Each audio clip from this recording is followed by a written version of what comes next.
Damien Donnelly is quite the word artist, as I like to call them. Damien returned to Ireland in December 2019 after 23 years exploring the lights and shadows of Paris, London, and Amsterdam. Began writing as a child, mostly poetry, questioning identity, fragility, sexuality, and connection to what was around him and all that he wanted to reach out to. He dreamt of becoming a fashion designer and spent 23 years working as a pattern maker for various fashion brands, but was never far from a pen or a notebook. Damien is also the host and producer of the poetry podcast Eat the Storms. And his debut pamphlet, Eat the Storms, was published by Hedgehog Poetry Press, nominated for a Pushcart Prize, and he is featured on the Poetry Book Society Winter List 2020 and 21.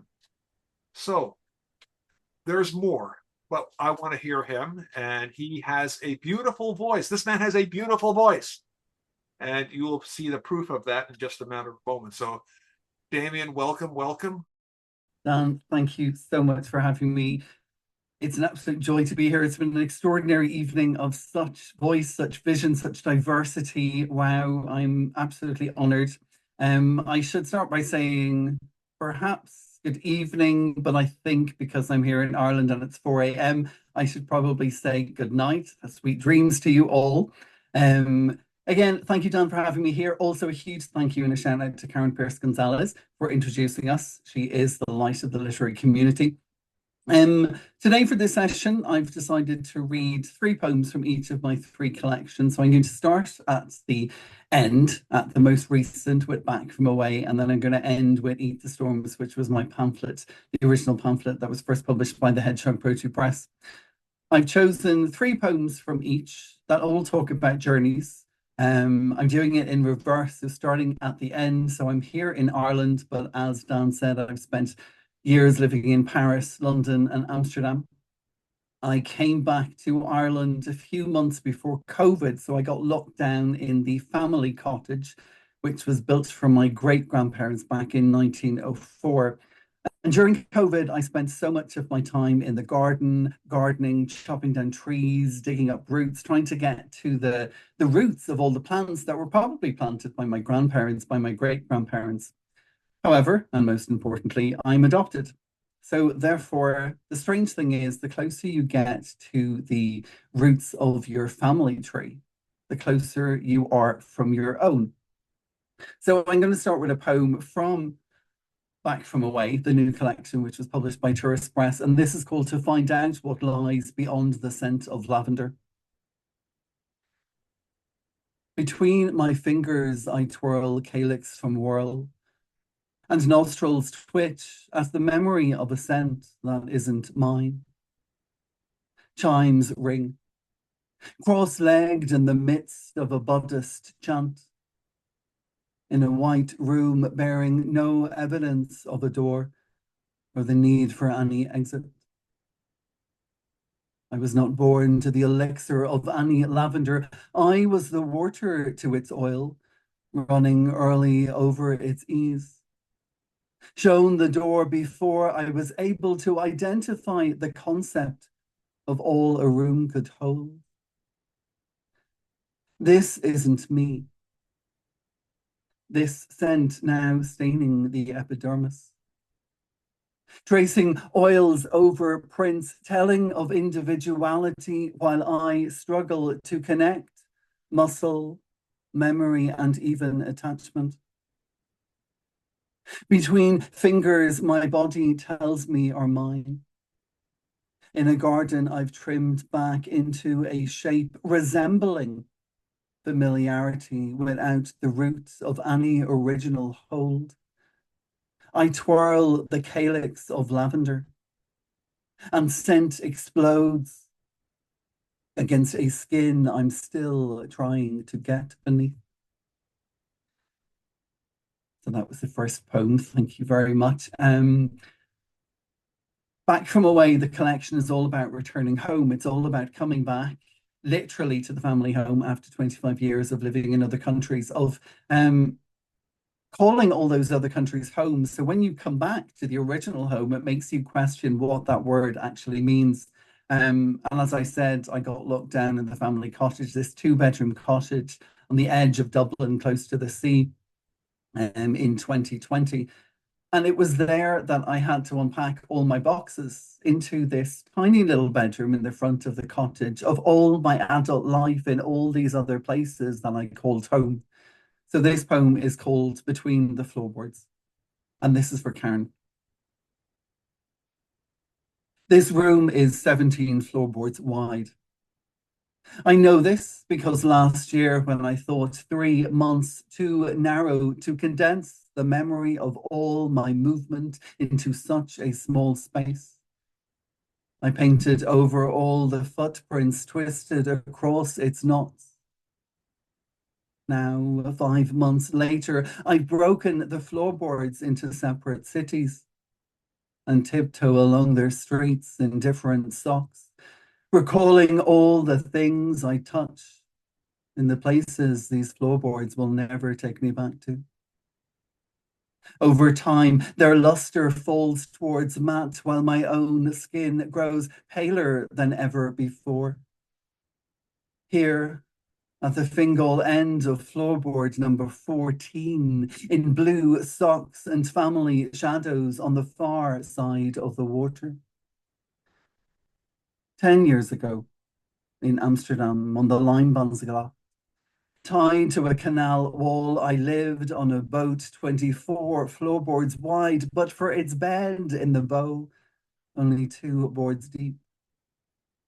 A whole year, tied to things like time, tide, tradition, and a boat that couldn't sail.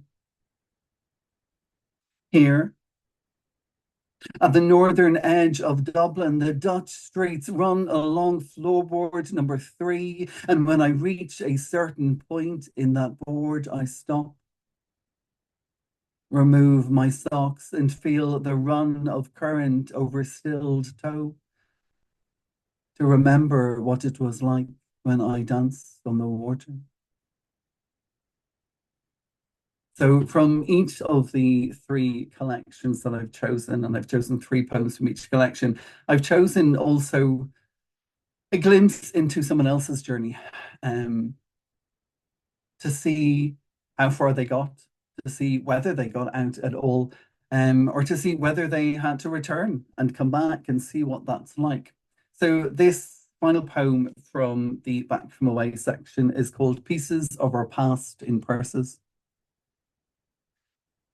She left this village life, and the tarmac that stuck to her feet in stifling summers before she knew how things could burn. Off to the flushing suburbs with washing machines and neighbours next door who saw your knickers airing on the threaded lines of rootless gardens. She moved back after a quarter century. After the roots strangled all those dreams the new owners later covered in concrete. She took trains and buses, ways to avoid the stain of all that life, and those villagers she'd previously left, now waving to them from passing carriages as if longer glimpses would leave them inadequate, having been stuck all their life to the tie of all that tar. In a purse, she kept keys of her former life, reminders of her time away, telling herself she'd returned, flushed with the many things they would never have to taste. So I'm going to jump from the recent collection to Enough, which was my first full collection, and it was published by the Hedgehog Poetry Press. And Enough is all about my time living in Paris. I moved there when I was 21, stayed for 3 years, and then I moved back when I was 40 and stayed for another 5 years. And as I'm doing it all in reverse, this is one of the final poems from the collection. When it's time to leave, often there are signs Often there are little things that happen in the background, and if you listen closely, they're there to tell you what's coming next. So this next poem was a sign that it was time for me to leave Paris, and it's called When Notre Dame Came Falling Down. I'd started packing up places and folding them into pockets of dried time when I saw her burning. I was to the north of her center at that time. Upwind of the flames that were already ashes when they reached my tongue. I took communion there years earlier, taking the wafer onto that tongue that had yet to know the taste of ash. People came with novenas and cried as the stars turned on, as if caught by the fires below, and the river ran black, as if already in mourning. C'est comme si quelqu'un était mort, someone said, as I pulled tape over another packed box the river would carry downstream till it forgot its way back. They all stood there. On that street by the Seine where les bouquinistes sold fading books that smelt of death while the ashes fell upon their heads, their eyes, their lips, and their tongues. And so there we were, the leaving and the grieving, each of us open-mouthed, desperate for one last taste of what we had believed to be eternal.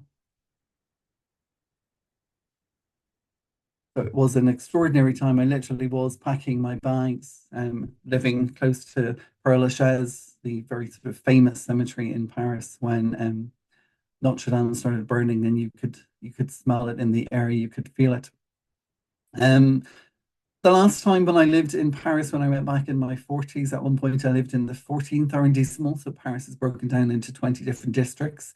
And the 14th is in the south. It feels like the south of France. You know, you have sort of old buildings with shutters. And I lived in one of these old buildings. It was 3 floors, and the landlady lived downstairs, and her family was all around her. And she had sort of a son who lived in the outhouse, and every other minute she'd scream out his name across the courtyard, and it just became part of the noise, the cacophony of Paris for me, along with its ambulance noises and its sirens.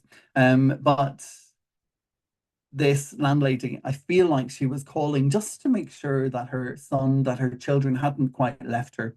So this is called 32 Rue du Moulin Vert, or 32 Street of the Green Windmill. Leo, she yelled, between the brushstrokes in the basement every day. The magnolia trembling in the shade, an everyday actress trying out new roles of mother, wife, lover, writer, painter, capturing time on a canvas while the kids grew forever out and up and off. Leo, she yelled, in a voice that trembled, knowing he might not answer back one day. Some days we just said, bonjour, ça va, mais oui, à plus. On other days, as she poured me coffee I never liked but never refused, she stirred time with sprinklings of settled dust under which lay clippings of her youth on film, in the press, pressed down between the strained pages no one else wanted to caress. Leo, she'd yell, into the garden growing ever wilder, and most days he'd come. Sometimes she called my name too, and I would run to her light, ever flickering, like a bulb about to blow. So when I first moved to Paris, as I said, I was 22. And, you know, at that age, especially when you're moving to a new country, you're desperate to taste new things, to try everything. And Paris is so steeped in history, everyone has already tasted everything. So you just want to be a part of that. So this next poem called 62 Rue d'Elysia, or 62 Street of Elysia, is set at Le Zaire, which is a restaurant in Paris where Anais Nin, the famous diarist, and her lover, Henry Miller, the famous American novelist, used to meet, and I used to go there quite a lot. We used to sit there sipping cocktails I couldn't afford because you sat there years before me, drinking lust from lips that weren't yours. I used to sit here in the heady heat of all you had eaten of each other, wondering if I stayed long enough, would I be able to devour all that desire? I used to sit here to scribble down all I might one day forget. And I wondered if she forgot you as quickly as she turned the page to the next date in her diary. So I've got 3 poems left. They're a little bit shorter now, and they're from my debut pamphlet, which was called Eat the Storms. The reason that the poetry podcast is now called Eat the Storms and the journal is called The Storms. And this collection of short poems, it was all about trying to capture moments, trying to capture light and beauty in order to deal with the darkness. I was suffering from panic attacks at the time. And so it was very important for me when I couldn't catch a breath to try and catch a memory. Um, so again, I have 3 poems, and the first one is called Meditation Under the Yellow Sun. I wanted to draw the sound of the moon on a sun-drenched beach, stripped down to white sand, white wave, white skin, starved for affection. I wanted to draw the sound of that moon as the chaos of the current crashed upon the crowds, clawing at each other below a spot of sunlight that burned them quicker than they could contemplate contentment, while I sketched the light of night circling the circumference of the day. I wanted to put onto paper that possibility of holding stillness while all else moved, of leaning into the moonlight melody while the daylight drowned out thought, of being able to hold silence in a song. I wanted to draw the sound of the moon as the yellow sea stripped the sea from the sand. So the penultimate poem, again, is a glimpse at other people's journeys. Someone, I suppose, who tried to get away from the darkness, but he couldn't. So therefore he ate all the light.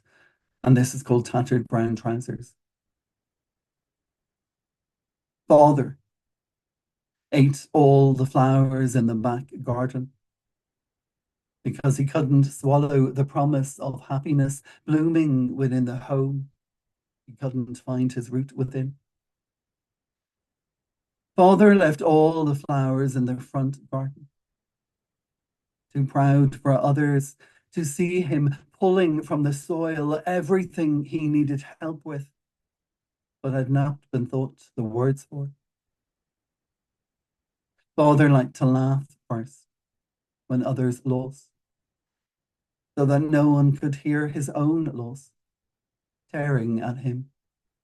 Like weeds twisting behind the restraints he wore, like those inside-out jumpers and tattered brown trousers he thought no one could see through. Father ate all the flowers in the shadows of the back garden and choked on a laugh that no one understood. So once again, thank you all so much. It has been extraordinary to be here and to be a part of this evening. And I'm going to leave you with this final poem. It's called Scarlet Rising. And the wonderful Jessica Traynor, who's an Irish poet, she was writing a blurb for my pamphlet, which had a ridiculously complicated, convoluted name called something like In the Many Meadows of the Gardens of My Mind. And she said, there's a poem in it and there's a line, why don't you take that? So this is where the Eat the Storms came from. So thank you once again. Scarlet Rising. Eat the storms, mother said. Boil these beds of bitter blackness until the dream rips through the rain and translucent turns to trust. Even a diamond must ache in the darkness until compression can no longer conceal. Eat the storms, mother said. Slip out of shivering skin until touch recalls the sweet music of scarlet rising, caught below the lick of leaf, lost in the shadow of the shade. Even the petal must rise above the thorn before it can dance in the light. Eat the storms, mother said. Well, I didn't hear it at first. It takes time to swallow the truth and teach the tongue to taste the rain. Thank you very much. Wow, unmute, ladies and gentlemen. Unmute, please. That was a brilliant my finish. God. Oh, bravo. Whoa. Beautiful. Stunning. Thank Stunning, you. stunning, stunning. Hmm. Yeah.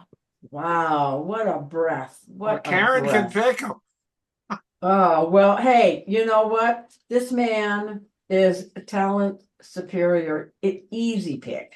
Easy pick. He's brilliant. Just, you're in the right industry for yourself, Damien. You are so extraordinarily gifted. It just oozes out of you, and I just love listening. Thank you. Thank you all so much. Thank you, literally, truly, thank you again. And thank you, Karen, for the introduction to Dan. Dan, thank you so much for having me here. And again, thank you to everybody. It's been extraordinary to be here and share this with you all. And I just wanted to say also, Wendy, you know, our condolences to you all. It's really extraordinary that you took the time to be with us this evening. Yeah, Into definitely. the right place, Damien. Yes, exactly. So So, much.